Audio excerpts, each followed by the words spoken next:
Morning friends, मैं doctor V K Mishra from gastro liver hospital Swaroopnagar Kanpur. आज मैं बात करूंगा कोलोनोस्कोपी की सेफ्टी के बारे में। जो कोलोनोस्कोपी है वो बड़ी आंत का सबसे अच्छा एग्जामिनेशन है। जो बड़ी आंत में कोई भी प्रॉब्लम है, कोलन में कोई भी प्रॉब्लम है, तो कोलोनोस्कोपी से बेहतर कोई जांच नहीं है। लेकिन बहुत लोग कोलोनोस्कोपी कराने से डरते हैं कि इसमें ये प्रॉब्लम हो जाएगी, ये दर्द होगा, मैं इसलिए नहीं कराना चाहता, डरते हैं। आज मैं कोलोनोस्कोपी के डर के बारे में बात करूंगा। तो इस सच्चाई को जरा ध्यान से देखिए कि जहां तक कोलोरेक्टल कैंसर का सवाल है, ये दुनिया में जो कैंसर हैं उनका थर्ड मोस्ट कॉमन कैंसर है। अगर हम ध्यान से देखें जितने भी कैंसर डेथ्स हैं, this is the second most common cause of cancer death. इसका मतलब है कोलोरेक्टल कैंसर बहुत इंपॉर्टेंट है। नाउ 50 साल की एज के बाद जो कोलोरेक्टल कैंसर है, इसकी संभावना या रिस्क हमेशा बढ़ जाती है। इन लास्ट फ्यू डिकेड्स जो कोलन कैंसर है उसकी अमाउंट भी बढ़ी है, यानी नंबर्स भी बढ़े हैं। एंड इवन यंगर जो एडल्ट्स हैं उनको भी कोलन कैंसर डेवलप होने लगा है, इसलिए ये बड़ा रिस्की फैक्टर है, इसलिए इसको ध्यान से देखना चाहिए। Now it can strike anyone, even healthy जो इंडिविजुअल्स हैं, कोई फैमिली हिस्ट्री नहीं है, तो भी कोलन कैंसर होने का जो खतरा है वो एंटायरली जीरो नहीं है। ना सबसे अच्छी चीज ये है कि जो कोलोरेक्टल कैंसर है वो कॉमन है, बट ये प्रिवेंटेबल है, इसे रोका जा सकता है, इससे बचा जा सकता है। तो इसलिए कैसे इससे बचा जाए ये आपको हमेशा ध्यान में रखने की जरूरत है। जो कोलोनोस्कोपी है इज द बेस्ट टूल जिससे आपका जो रिस्क है वो मिनिमाइज होगा। तो इसलिए कोलोनोस्कोपी से डर की कोई आवश्यकता नहीं है। नो, कोलोनोस्कोपी क्यों इंपॉर्टेंट हो जाती है? अगर हम ध्यान से देखें कि कोलन जो कैंसर है वो चालू कैसे होगा। जो कोलन कैंसर चालू होगा वो इसलिए ऐसा चालू होगा कि जो बड़ी आंत है उसके अंदर की जो लाइनिंग है या उसमें सरफेस है, उसमें छोटे छोटे जो कोशिकाएं हैं वो कोशिकाएं ग्रोथ में कन्वर्ट होने लगेंगी, और ये जो ग्रोथ शुरू होती है इसे कहते हैं पॉलिप, जैसा आपको फोटोग्राफ में दिखाई दे रहा है। ये जो पॉलिप होते हैं, ये जो बड़ी आंत है इसके अंदर की जो लाइनिंग है इसके अंदर डेवलप होते हैं। ये कितने कॉमन होते हैं? अगर हम साइंटिफिक स्टडीज को बोलें तो ये कहती हैं कि हम जो कोलोनोस्कोपी कराते हैं अपने any point of time in our life, तो 50% लोगों को पॉलिप निकलते हैं। जब आप कोलोनोस्कोपी कराते हैं आप सोच के देखिए कि 50% पॉपुलेशन जो कोलोनोस्कोपी कराते हैं उनको लाइफ टाइम में कभी ना कभी ये पॉलिप निकलते हैं। ना ऐसा नहीं है कि जितने पॉलिप्स होते हैं जैसा आपको दिखाई दे रहा है ये पूरे डेंजरस होते हैं या कैंसरस होते हैं, ऐसा नहीं है। लेकिन जितने भी एडिनोमेटस पॉलिप्स होते हैं या जितने भी सेसाइल सेरेटेड पॉलिप्स होते हैं, इनमें हमेशा इस चीज का खतरा ज्यादा रहता है कि ये आगे चल के कैंसरस ना हो जाएं या कैंसर में कन्वर्ट ना हो जाएं। नो, जब कोलोनोस्कोपी की जांच होती है तो कोलोनोस्कोपी करने वाला जो डॉक्टर है या कोलोनोस्कोपिस्ट क्या करता है? ये जो इस तरह के पॉलिप्स हैं इनको स्पॉट करता है, इनको रिमूव करता है, ये जिसे पॉलिपेक्टमी कहते हैं, यानी कट करके उनको निकाल के अलग करता है, जैसा आपको फोटोग्राफ में दिखाई दे रहा है।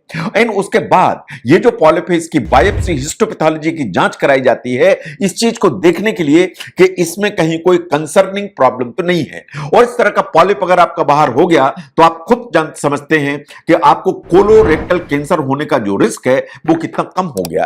तो इसलिए जो कोलोनोस्कोपी है बहुत इंपॉर्टेंट हो जाती है। ये और भी इंपॉर्टेंट हो जाती है बिकॉज ऑफ दी जो आपकी जो बड़ी आंत है उसकी एनाटॉमी ऐसी है कि उसमें अगर पॉलिप्स हैं तो डॉक्टर कुछ भी एग्जामिनेशन करता रहे, पैल्पेट करता रहे, फिजिकल एग्जामिनेशन करता रहे, ये पॉलिप कभी आपको समझ में नहीं आते। ये जो पॉलिप्स हैं वो एनाटॉमी में ऐसे होते हैं कि ये फिजिकल एग्जामिनेशन में सामने नहीं आते हैं, सिर्फ कोलोनोस्कोपी ही वो एग्जामिनेशन है जो इनको पहचान सकती है।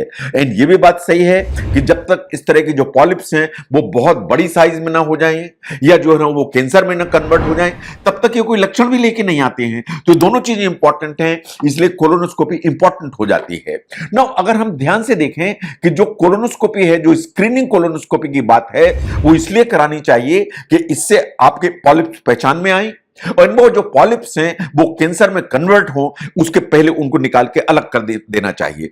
अगर हम यूएस या United states preventive services task force की बात करें तो वो क्या रिकमेंड करते हैं कि इंडिविजुअल्स को 45 एज पर आपको स्क्रीनिंग कोलोनोस्कोपी करानी चाहिए, और जितने भी लोगों की एज 45 से 75 के बीच में है उनको अपनी बिना किसी प्रॉब्लम के भी एक स्क्रीनिंग कोलोनोस्कोपी की जांच कराना चाहिए, कोलोरेक्टल कैंसर को एक्सक्लूड करने के लिए या स्क्रीन करने के लिए नो, और कितनी बार बार कराने की जरूरत है, it depends upon many factors. आप आज अगर आपकी कोलोनोस्कोपी हुई, उसमें पॉलिप निकला, उसकी जो पॉलिप निकाला गया उसकी हिस्टोपैथोलॉजी में क्या निकला, वो डिक्टेट करेगा कि आपकी दोबारा कोलोनोस्कोपी कब होनी चाहिए। अगर आपकी फैमिली हिस्ट्री है कोलन कैंसर की, उससे आपको इंडिकेट करेगा कि आपको कोलन कैंसर की स्क्रीनिंग दोबारा कब होनी चाहिए।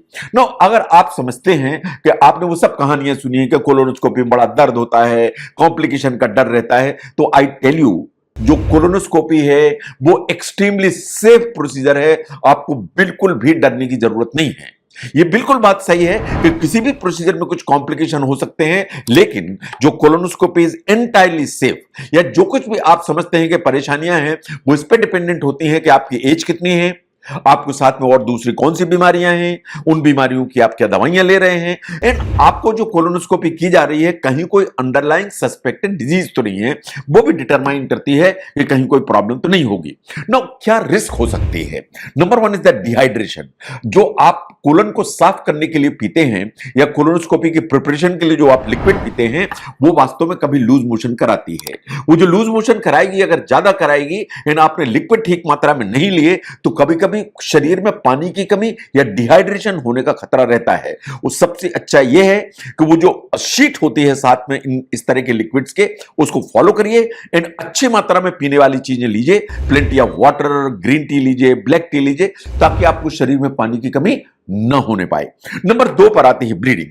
से फॉर एग्जाम्पल आपको पॉलिप निकलता है, उस पॉलिप को कट कर निकाल के अलग किया जाता है, तो वो जो बेस है उससे कभी हल्का फुल्का सा ब्लड निकलता है, जिसको इमीडिएटली कंट्रोल भी किया कर लिया जाता है। उसमें क्लिप्स लगा दिए जाते हैं, कुछ जो है इंजेक्शंस उसमें लगा दिए जाते हैं, एंड दे आर क्लोज, उसमें कोई ऐसी प्रॉब्लम नहीं है। लेकिन अगर आपकी कोलोनोस्कोपी हो रही है, अगर आप कोई ब्लड थिनर या खून पतला करने की दवाइयां ले रहे हैं, तो अपने डॉक्टर को जरूर बताइए।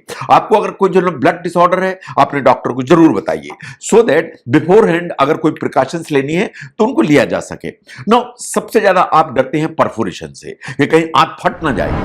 ये बहुत रेयर कॉम्प्लिकेशन है, आप बिल्कुल अनावश्यक डरते हैं। It is so uncommon, I can tell you that how uncommon it is. Basically ये होता क्यों है? जब हम मैनिपुलेट करते हैं कोलोनोस्कोप, कभी ऐसा होता है कि ज्यादा प्रेशर देने से, मैनिपुलेशन से एक परफोरेशन हो सकता है। जब हम आपका पॉलिप निकालते हैं कट करके, उससे बेस से कभी परफोरेशन हो सकता है। जो हम कॉटराइज करते हैं, करंट पास करते हैं, उससे कभी परफोरेशन हो सकता है। और जो हम अंदर आंत को देखने के लिए जो गैस पास करते हैं या हवा डालते हैं, उसको इन्फ्लेट करते हैं, वो गुब्बारे जैसे फूलते हैं, वो कभी परफोरेशन कर सकती है। लेकिन आप देखिए इन परफोरेशन को, जो बहुत स्मॉल परफोरेशन होते हैं, उनको कुछ नहीं करना पड़ता, वो घर में अपने आप ठीक हो जाते हैं। आपने पेन किलर खाया, अपने आप धीरे धीरे सील हो जाते हैं। रेयरली कभी ऐसा होता है कि आपको हॉस्पिटलाइजेशन की जरूरत पड़ती है। इट इज एक्सट्रीमली रेयर कि आपको सर्जरी कराने की जरूरत पड़े, या रेयर है कि आपको रिपेयर कराना पड़े। आप देखिए कि कितना अनकॉमन कॉम्प्लिकेशन है। जो 10,000 लोगों की कोलोनोस्कोपी होती है, उनमें 4 लोगों में इस तरह का खतरा होता है कि उनमें छोटा सा परफोरेशन हो जाएगा। It's a very small size. Now, कभी एब्डोमिनल पेन हो सकता है, इसलिए कि जो हम गैस पास करते हैं या कार्बन डाइऑक्साइड पास करते हैं या कभी अंदर पानी पास करते हैं, पानी डालते हैं, उससे थोड़ा सा ब्लोट होता है या जो कोलन है वो डिस्टेंड होती है, तो उसके चलते आपको शॉर्ट टाइम के लिए सेल्फ लिमिटिंग पेन हो सकता है। नो, जो आप एनेस्थीसिया लेते हैं, कभी उसका हल्का फुल्का एलर्जी का रिएक्शन हो सकता है, जो एनेस्थेटिस्ट उसको मैनेज करते हैं। Infection is a very very rare complication of colonoscopy. तो अगर हम ध्यान से देखें कि अगर स्क्रीनिंग कोलोनोस्कोपी की बात करें, अगर हम इस चीज को ध्यान से देखें कि कोलोरेक्टल कैंसर को प्रिवेंट करना है, तो कोलोनोस्कोपी सबसे इंपॉर्टेंट इन्वेस्टिगेशन है। जो कोलोनोस्कोपी है वो गोल्ड स्टैंडर्ड है, जो कोलोनोस्कोपी है वो एक्सट्रीमली इफेक्टिव है। ये 99% जो कैंसर्स हैं या लार्ज जो है प्री कैंसरस पॉलिप्स हैं, उनको पहचानने की ताकत रखती है। In start to finish total colonoscopy में 15 मिनट का टाइम लगता है, इसलिए आपको अनावश्यक डरने की जरूरत नहीं है। जो मोस्ट पीपल जिनकी एज 45 से 75 साल है, उनको स्क्रीनिंग कोलोनोस्कोपी जरूर कराना चाहिए। इसका मतलब यह है कि आपको कोई प्रॉब्लम नहीं है, फिर भी आपने डॉक्टर से बात करके अपनी बड़ी आंत को आपको जरूर चेक कराना चाहिए।